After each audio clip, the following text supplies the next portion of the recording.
पुराने वक्तों की बात है। एक गांव था जिसका नाम था नूरपुर। वहां एक गरीब मगर मेहनती आदमी रहता था जिसका नाम था कमाल दीन। न जमीन थी न कोई खास रोजगार, बस एक छोटा सा कच्चा मकान और 2 पुराने कपड़े।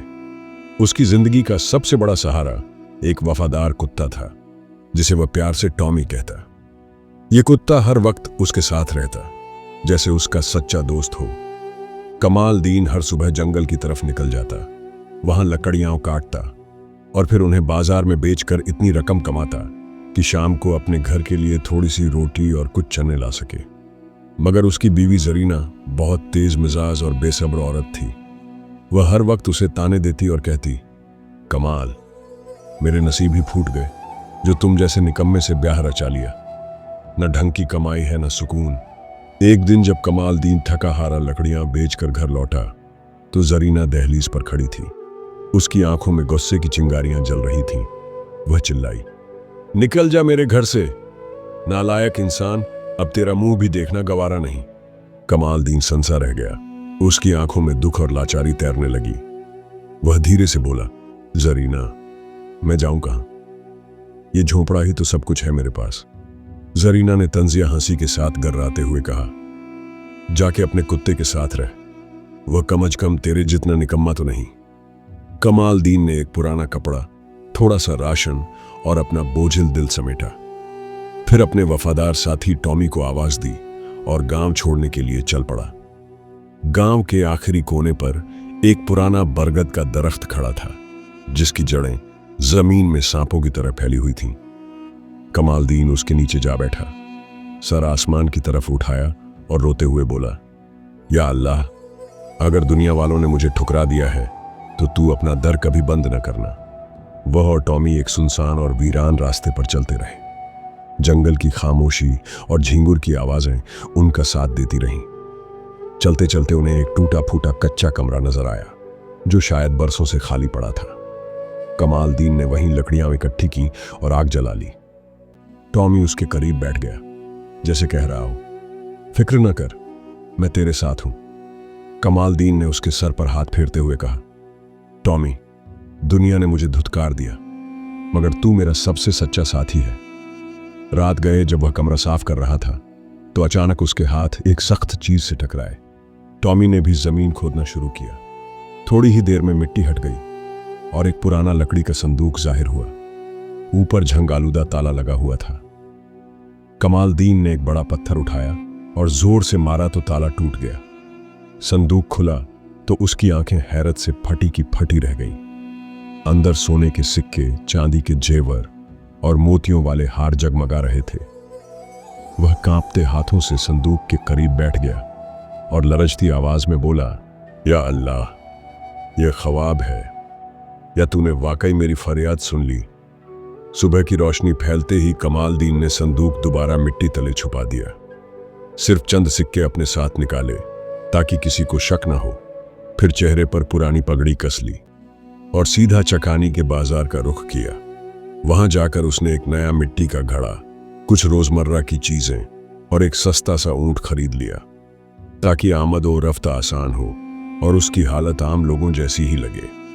उसके बाद वह हर रात चुपके से संदूक में से थोड़ा थोड़ा सोना निकालता और उसे समझदारी से खर्च करता। जल्द ही उसने बाजार के एक कोने में एक छोटी सी दुकान बना ली। दुकान पर खजूर, तेल और दालें रखी जाती। कमाल दीन का अंदाज निराला था, न तोल में कमी करता न बात में झूठ बोलता। उसके अखलाक और सच्चाई ने सबका दिल जीत लिया।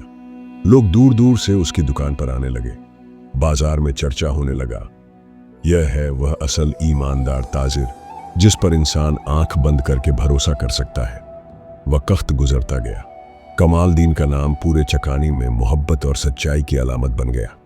लेकिन हैरत की बात यह थी कि वह अब भी उसी पुराने कच्चे कमरे में रहता था। दिल इतना वसीय था कि जो फकीर उसके दर पर आता वह खाली हाथ न लौटता। प्यासे को पानी पिलाता और दिल ही दिल में कहता, मेरे रब की अता दुनिया की आंखों से छुपी रहे तो बेहतर है।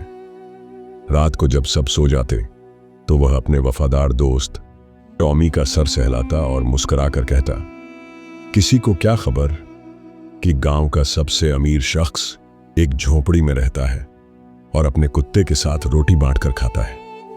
उसने अपने दिल में अहद कर लिया था कि वह कभी नहीं भूलेगा कि वह कौन था, कहां से आया था। सोना और जेवरात उसकी जिंदगी आसान बना सकते हैं, मगर उसके दिल पर कभी हुकूमत नहीं करेंगे। यूं दिन, हफ्ते और महीने गुजरते गए। कमालदीन की ईमानदारी, शुक्रगुजारी और आजिजी के चर्चे दूर दूर तक होने लगे। और टॉमी, वह तो अब सिर्फ कुत्ता नहीं रहा था, बल्कि कमालदीन का साया और उसकी तन्हाई का सबसे सच्चा साथी बन चुका था। मगर एक दिन वही जरीना, जिसने कभी कमालदीन को धुतकार दिया था, बाजार में आने लगी। वह अब एक जालिम शौहर के निकाह में जा चुकी थी। उसकी जिंदगी जिल्लत, मार और गालियों में गुजरी। आखिरकार वह तलाक याफ्ता होकर मैके वापस आ गई। अब वह अक्सर बाजार में आती, कुछ खरीदती नहीं, बस दूर खड़ी रहती और खामोशी से कमालदीन को देखती। उसके दिल में वह दिन गूंजते जब उसने उसी इंसान को हकारत से धुतकारा था। एक रात जब कमालदीन नमाज पढ़कर दुआ में मशगूल था, उसके झोंपड़े के दरवाजे पर हल्की सी दस्तक हुई। वह चौंका, दरवाजा खोला तो सामने जरीना खड़ी थी। चेहरे पर वक़्त की मार, आंखों में शर्मिंदगी और बहते हुए आंसू। वह रोते हुए बोली, अस्सलामु अलैकुम कमाल, मैं माफ़ी मांगने आई हूँ। जानती हूँ मैंने बहुत बड़ी गलती की। उस वक़्त तुम्हारी कदर न पहचानी, मगर अब समझ आया कि तुम कितने अजीम इंसान हो। मगर शायद बहुत देर हो गई। कमालदीन ने गहरी सांस ली, उसे बिठाया और नरम लहजे में कहा, वक़्त अपना काम करता है और दिल के पास माफ़ करने की ताकत भी होती है, लेकिन जरीना, जख्म भर भी जाएं तो उनके निशान हमेशा बाकी रह जाते हैं। टॉमी एक कोने में बैठा जरीना को गौर से देख रहा था, जैसे अपनी खामोश निगाहों से कमालदीन को याद दिला रहा हो, मैं ही वह था जो तेरे साथ हर हाल में खड़ा रहा। अगली सुबह कमालदीन ने देखा कि जरीना झोंपड़ी के सहन की सफाई कर रही है। वह चौंक उठा और हैरत से पूछा, मैंने तो तुमसे कुछ नहीं कहा, फिर क्यों कर रही हो ये सब? जरीना ने झाड़ू रोकते हुए आहिस्ता आवाज में कहा, अपनी गलतियों का कफ्फारा देना चाहती हूं कमाल। कमालदीन ने गहरी नजर से उसे देखा और धीरे से कहा, बताओ जरीना, क्या मर्द की कदर उसके माल से होती है या उसकी सच्चाई और सुलूक से? जरीना के होंठ कपकपा गए, लेकिन वह जवाब न दे सकी। सिर्फ खामोशी उसकी आंखों से टपकने लगी। उसी लम्हे कमालदीन के दिल में एक सवाल उभरा, क्या यह वाकई तौबा है या इस दौलत का लालच जो मेरे हाथों में है? और फिर उसकी आंखों के सामने वह मंजर घूम गया जब जरीना ने उसे धुतकार दिया था, और वह रात जब उसके पास कुछ न था मगर टॉमी उसके साथ बैठा था, दुख बांट रहा था।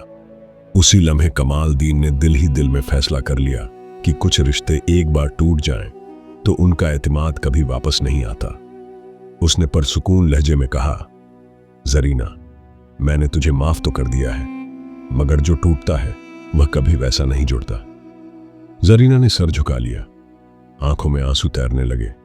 वह धीरे से बोली, क्या मैं यहां सिर्फ पनाह पा सकती हूं, एक खादिमा बनकर? कमालदीन ने नरमी से जवाब दिया, अगर रहना चाहती हो तो इस झोंपड़ी के दूसरे कोने में रह सकती हो। बेघर को छत देना मेरे रब का हुक्म है, लेकिन यह मत समझना कि दिल कभी वैसा हो जाएगा जैसा पहले था। वक्त गुजरता गया। वह झोंपड़ी जो कभी सिर्फ कमालदीन और उसके वफादार साथी टॉमी की पनाह थी, अब लोगों की महफिल बनने लगी।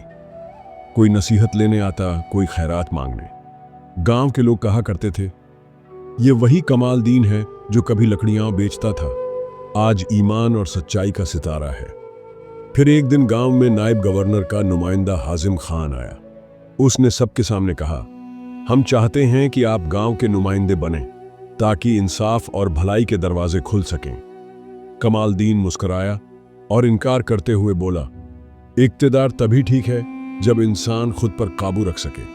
अगर मैं भटक गया तो मेरा जुल्म मेरी गरीबी से कहीं ज्यादा खतरनाक होगा। यह सुनकर गांव वाले दंग रह गए। सबने एक ही बात कही, सबसे गरीब इंसान ही असल में सबसे मजबूत निकला। मगर जहां नेक नामी बढ़ती है वहां दुश्मन भी जाग उठते हैं। एक दिन बाजार के एक हसद से भरे दुकानदार जीवालाल ने कहा, मैंने अपनी आंखों से कमालदीन को पुरानी दीवार के पास खुदाई करते देखा है। जरूर उसे कोई खजाना मिला है। यह खबर आंधी की तरह फैली और एक लालची ताजिर नसीब खान के कानों तक जा पहुंची। वह अपनी हवस में अंधा हो गया और फैसला किया कि यह खजाना हर सूरत वहीं हथियाएगा। रात के अंधेरे में नसीब अपने चंद बदमाशों के साथ कमालदीन की झोपड़ी की तरफ बढ़ा, मगर जैसे ही वह खिड़की के करीब पहुंचे, टॉमी ने शेर की तरह दहाड़ते हुए भौंकना शुरू किया। फिर पलक झपकते ही उन पर टूट पड़ा।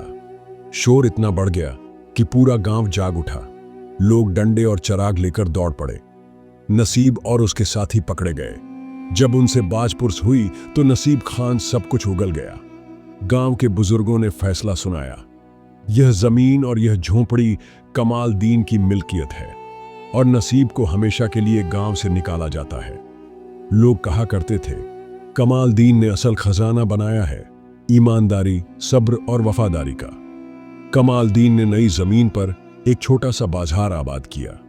उसकी इज्जत बढ़ती गई, रिज़्क वसीया होता गया। लोग उसके नाम से मिसालें देने लगे। एक दिन जरीना दोबारा उसके पास आई। आंखों में आंसू थे और होठों पर एतराफ। कमाल, मैं जानती हूं मैंने बड़ी खता की, मगर जिंदगी ने मुझे सिखा दिया है कि मर्द की कदर न दौलत से है, न लिबास से, बल्कि दिल से है। कमालदीन ने उसके लरजते हाथ थामे और नरम मुस्कुराहट के साथ कहा, चलो एक नई शुरुआत करते हैं। यह झोपड़ा हमारा है और यह कसर भी बन सकता है अगर उसमें दो सच्चे दिल हों। यह सुनकर टॉमी खुशी से जोर जोर से भौंकने लगा, जैसे बरसों का बोझ हल्का हो गया हो। गांव के लोगों को बुलाया गया, वलीमा हुआ। कमालदीन सबके सामने खड़ा हुआ और कहा, मैं एक फकीर था, धुतकारा हुआ, मगर आज सबसे अमीर हूं। इसलिए नहीं कि मेरे पास खजाना है, बल्कि इसलिए कि तुम सबकी मोहब्बत मेरे पास है। यूं किस्सा मुकम्मल हुआ, जहां खजाना जमीन में दफन नहीं था, बल्कि इज्जत, वफादारी और मोहब्बत के दिलों में छुपा हुआ था। वफादारी एक कुत्ते ने सिखाई और इज्जत एक गरीब ने कमाई। असल दौलत जमीन के खजाने या सोने चांदी में नहीं, बल्कि ईमानदारी, सब्र, शुक्रगुजारी और वफादारी में है। जो इंसान मुश्किल वक्त में साबित कदम रहता है, दूसरों का सहारा बनता है और रब पर भरोसा करता है, वही हकीकी अमीर है। यह कहानी हमें यह सिखाती है कि दौलत आर्जी है, मगर किरदार हमेशा जिंदा रहता है। वफादारी इंसान को अकेला नहीं होने देती, चाहे वह कुत्ते की ही क्यों ना हो, और जो दूसरों को माफ करता है, वह सबसे बड़ा दिल रखता है।